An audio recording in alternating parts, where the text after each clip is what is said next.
Annihilation was probably my most anticipated movie of the year. I remember when I first saw the trailer, I thought it was a trailer for a roadside picnic adaptation or a Stalker reboot. But then the term Annihilation came on screen, and like, oh, maybe this is like based on this, or maybe this is like a reboot of that franchise. And I found out it wasn't. It was a completely different book series, the Southern Reach Trilogy. So I went out and I got the books and I read them and I did a review on those. And first book was okay, second book was bad, third book was one of the worst books I ever read. But we're not talking about the books because the movie doesn't have a lot to do with the book. The basic premise is similar, but they completely gutted the book and made the movie kind of completely original. So, were they successful? Did this movie live up to the hype? Did this movie live up to my expectations? You bet your ass it did. This movie was amazing. I absolutely loved it. I give this like a 9 out of 10. This movie was great. So I'd highly recommend to go watch it. So Annihilation is basically Solaris meets Stalker, I think is a good way to put it. It kind of has that very abstract, kind of dreamlike sci-fi feel, where I guess Event Horizon's another movie. It just feels like as you're going through, you're kind of going crazy, and the laws of reality just keep breaking down more and more. I also kind of like sci-fi and just stuff in general where it's very claustrophobic. Like it feels like the outside world doesn't exist anymore. That you're just completely isolated in this strange place, and the rest of humanity might as well be on Mars. Hopefully, people can understand what I mean by that. But it's a very interesting film. I can't believe how little this film cost to make. Like, let's see here. This movie cost like $55 million to make. Keep in mind, that's the same amount that the Cloverfield Paradox, which is one of the worst independently produced movies I've ever seen. I haven't seen too many Netflix movies, but it was god awful. It was almost unwatchable. That cost the same amount of money. Netflix spent $50 million on that, and this looks like a movie that cost like $200 million to make. So that was good. Natalie Portman did a really good job. So let's talk a bit about like what the premise is, what I liked about it, and I guess I'll go into a bit of detail about changes from the books. So it's called Area X or the Shimmer, but I'm going to call it the Zone because that's what it is. And someone on my review got angry at me for calling it the Zone, but whatever. So at the beginning of the movie, we see a meteorite crash into a lighthouse. And the meteorite creates the zone or the shimmer, which is, well, it's for those of you who don't know, the zone is a concept from the Stalker movie and Roadside Picnic, where aliens or some other kind of catastrophe occurred, and within the zone, the laws of physics completely break down. Thought can kind of become reality, and just all these, it just. If it's gradually transforming Earth into an alien world. The term zone is also used within within the later Tiberian CNC games to refer to the red and yellow zones where the Earth is starting to resemble an alien world and where humans cannot survive without protective suits. It eventually has come to refer to the area around Chernobyl, which people can't go into, for at least for prolonged periods because of the radiation. What was kind of interesting is Roadside Picnic and Stalker came out before that, and they've kind of retroactively been applied. I'm not sure if the term zone came from those works, or if it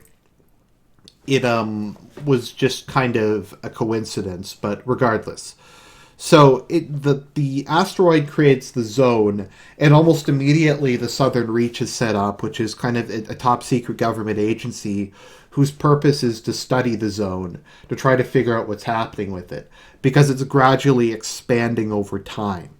And nothing that they send in ever comes back. Now, this is different from the book, because in the book, people do come back, out, they just have no memory, and they die shortly afterwards. So that's kind of a key difference there, but I actually prefer it this way because it's more mysterious. So the main character is Natalie Portman, and as in the book, she's a biologist.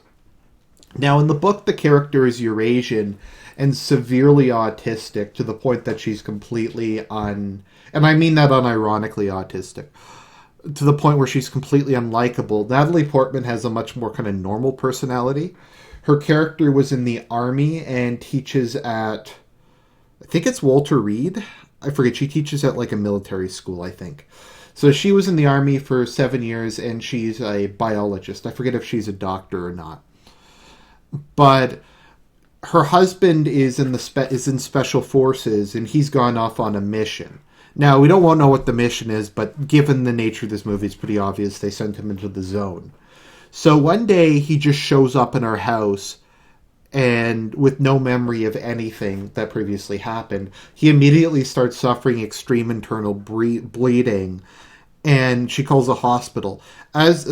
Calls the hospital, and an ambulance comes. The ambulance is stopped by helicopters, black SUVs, and a SWAT team, all run by the Southern Reach, and they take him away, and they knock her out.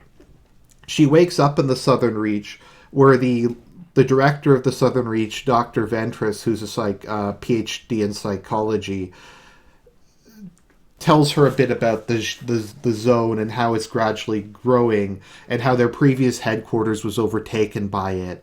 I think it's implied that the rate of expansion is growing and that eventually it's going to take over the new headquarters, and then it's eventually going to consume the entirety of the world, and they just have no idea what lies within it. So Natalie Portman's character, Lena, finds that her husband is still alive. He's just sick and dying of internal hemorrhaging, so they have him on life support. She meets up with another team. They're all kind of damaged goods. There's, I forget what they are in this, but in the book there was a surveyor. Okay, there's a paramedic, a physicist, and someone whose role is not defined. In the book, the team was a psychologist, a biologist, an archaeologist, a surveyor, and I forget what the last one was. An anthropologist? I think an anthropologist was the... I don't remember. It's not important. But they're all kind of damaged goods. One of them has attempted suicide multiple times. One, their daughter died of leukemia and she lost her marriage. Dr. Ventress decides to go in, and she has terminal cancer, and she wants to find out the truth of the zone before she dies. And obviously with Lena... Oh, the other one's a drug addict. So obviously Lena wants to go in because she believes the finding out the truth can help her save her husband. So what I think is kind of interesting, and this is kind of going back to Stalker, Roadside Picnic, and the other Stalker in the Stalker game, is that the center of the zone is the wish granter in all three. And the wish granter will give you whatever you want. Now, in some cases, it actually grants your wish. In some cases, it's kind of a monkey's paw thing. Like in Stalker Shadow of Chernobyl, if you wish for the zone to disappear, you go blind. And that is the irony of the wish, is it disappears, but only for you. And while the lighthouse isn't really kind of termed that way, I do definitely see throughout the movie a tendency towards it granting wishes, or at least acting on the subconscious ideas of people. So Lena and the rest of them go into the zone. They awaken 4 days later to find that they've set up camp and have absolutely no memory of how they got there. Now in the book, the stress of entering the zone is so extreme that they do it under hypnosis. Also in the book, the Dr. Ventress has put them all under a lot of subconscious conditioning. So like the term annihilation in the book is a kill word that the psychologist can use to cause the members of the party to commit suicide. So they got rid of that, and I think that's probably a good thing. So they start to go through the zone, and they find that basically everything is wrong. for some reason, a whole bunch of different species have started to mix with one another. So they find flowers, they find like vines, and there's dozens of different types of flowers on it from dozens of different plants. And they find a boathouse, and one of them almost gets killed by a crocodile. And they manage to kill this massive crocodile. And when they open up its mouth, they find not only does it have crocodile teeth, but it also has shark teeth. So things within the zone have started to break down and kind of mix with each other. So they continue to go through the zone, and eventually they reach the Southern Reach's old command center, which is like a military base. And there they find a tape left by her husband from when he was in there. And on the tape, they cut open a party member's stomach, and there's like these massive worms inside of it. And later they find his body, and his body has just completely mutated into this like giant vine abomination that's been tied to a wall. And at that point, some of them start to panic, and you can see the mental state is gradually degrading. Now, Lena, I find interesting because, especially unlike the book, she seems to be the only one who wants to come back. The rest of them all kind of have a death wish, and this is even directly addressed. She talks to Dr. Ventress, and Ventress says that all humans innately have a death wish. It's programmed into our cells, and that people come here, agree to come in here because it's a way of subconsciously fulfilling their death wish, I suppose, in kind of a seemingly noble way.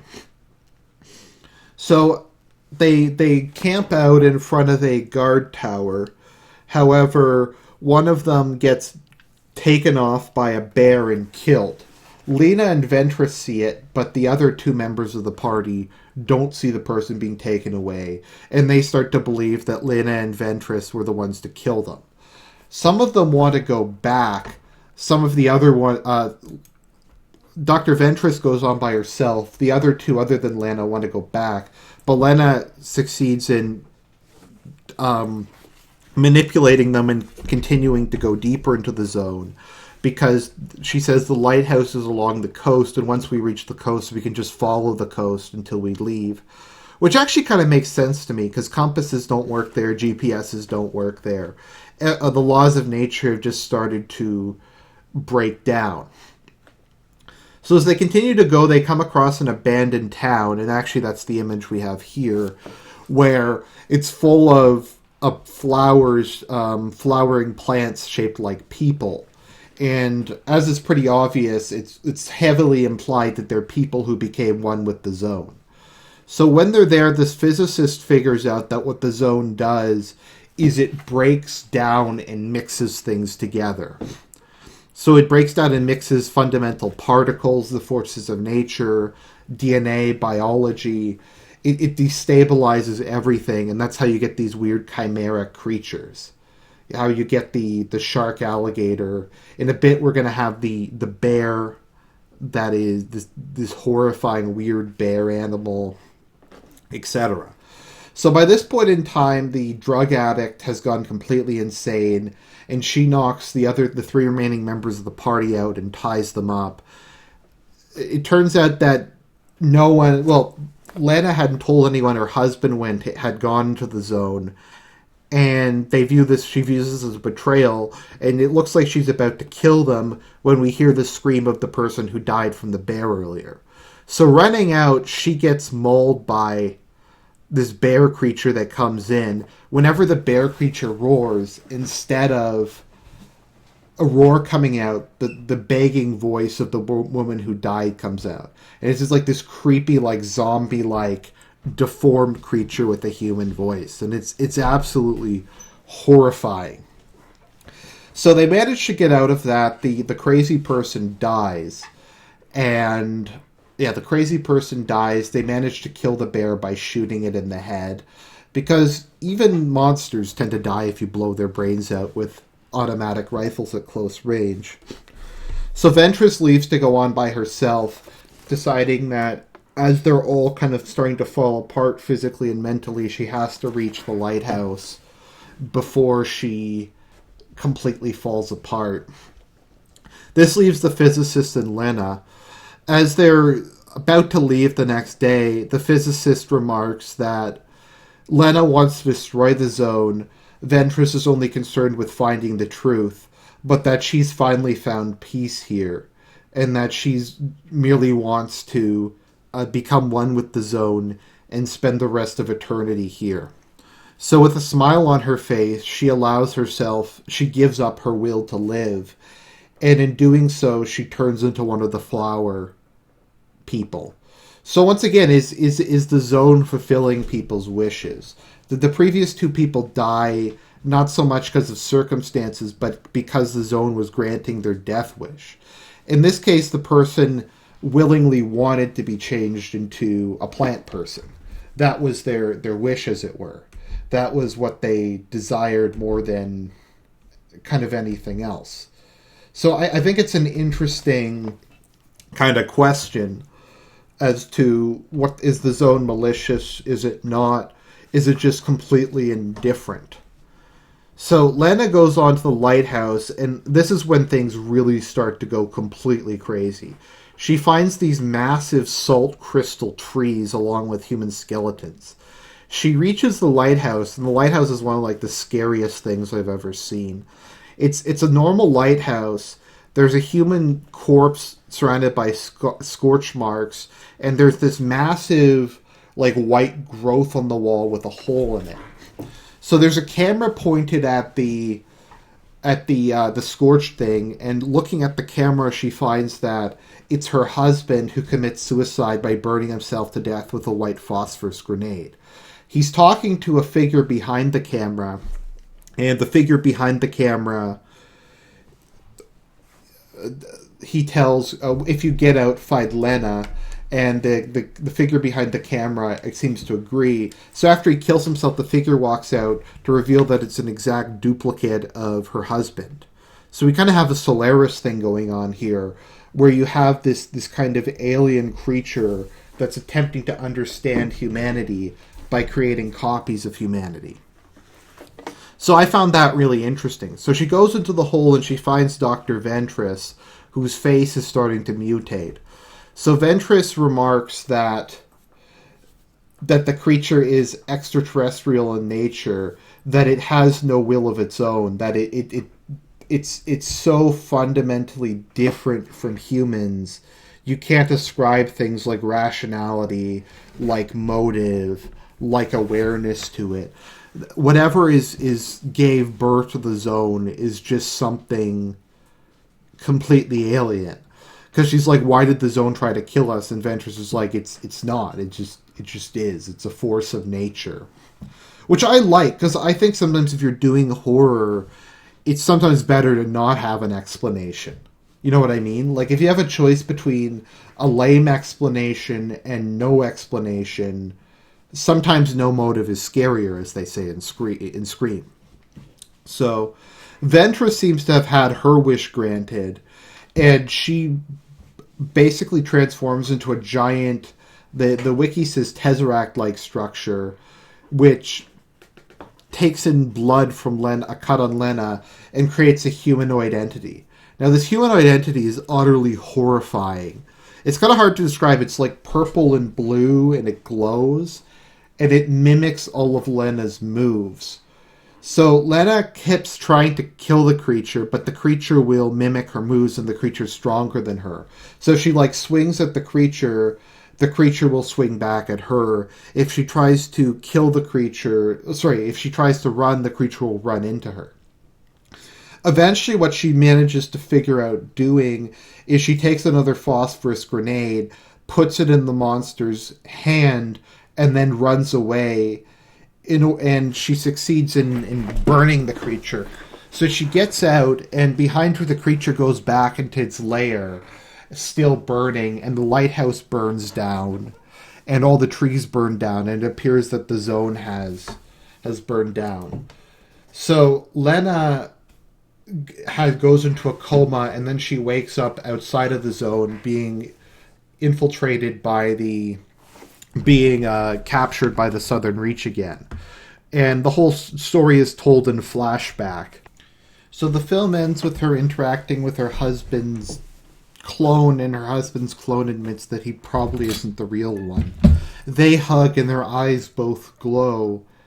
Oh, right, I forgot to mention. Sorry, after she left, the zone disappeared. The lighthouse was burned down, and the zone was gone. However, the movie ends with their eyes glowing after they embrace, implying that the zone's plans for humanity may not be finished. However, as always, we aren't really sure if what the zone's plans were for humanity, and if it ultimately had any, or if it was just a force of nature. We don't know. Was it trying to understand humanity? Was it trying to make first contact? Maybe it just was reacting to what the environment was. Lena seems to believe that it was, instead of destroying, it was trying to create something new. Maybe a new genesis, etc. So, the director, to my understanding, has no desire to make a sequel at the moment. Which, I mean, if they want to make a sequel, cool. If they don't want to make a sequel, that's also fine with me. I'd rather them not make a sequel and leave everything a mystery. Because when they made a sequel to the books, it not only did it not explain anything, but it retroactively destroyed whatever good there was in the first book.